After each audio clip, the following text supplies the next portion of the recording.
আজ 17ই নভেম্বর শেখ হাসিনার বিরুদ্ধে যে মানবতা বিরোধী মামলা করা হয়েছে আন্তর্জাতিক ট্রাইব্যুনাল একে, এবং সেই আন্তর্জাতিক ট্রাইব্যুনালে আজকে কিন্তু প্রথমবারের মতো যে রায়ের কার্যক্রম সেটি শুরু হয়েছে, এবং সেই কার্যক্রম কিন্তু আদালতের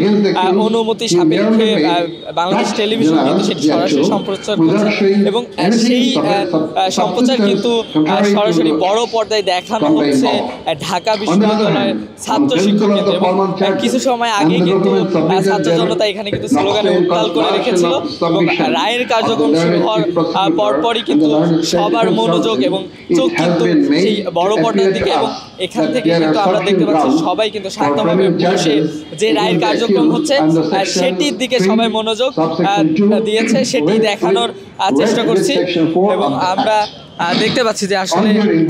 যে 5 আগস্টে আগে যে স্বৈরাচার শেখ হাসিনা যে মানবতা বিরোধী কার্যক্রম করেছে, অর্থাৎ গণহত্যা চালিয়েছিল, সেই গণহত্যার রায়ের প্রথমবারের মতো প্রথম দিনের কার্যক্রম আজকে শুরু হয়েছে, এবং আমরা দেখতে পাচ্ছি সেটি কিন্তু বড় পর্দায় দেখানো হচ্ছে, এবং সেদিকেই কিন্তু যারা এখানে উপস্থিত আছে ঢাকা বিশ্ববিদ্যালয়ের শিক্ষার্থী সহ ছাত্র জনতা, তারা কিন্তু গভীর মনোযোগ দিয়ে সেটি উপভোগ করছে, সেই দৃশ্য কিন্তু আমরা দেখতে পাচ্ছি। এবং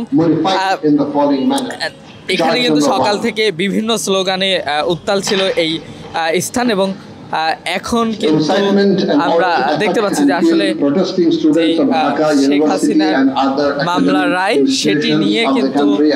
সবাই গভীর মনোযোগ দিয়ে তীক্ষ্ণ চোখে কিন্তু তাকিয়ে আছে সেই যে রায়ের কার্যক্রম পরিচালিত হচ্ছে, এবং সেটি বড় পর্দায় আসলে সরাসরি সম্প্রচার করা হচ্ছে। সেদিকে সকলের আশা যে আদালত আজকে শেখ হাসিনার যে রায় সেটি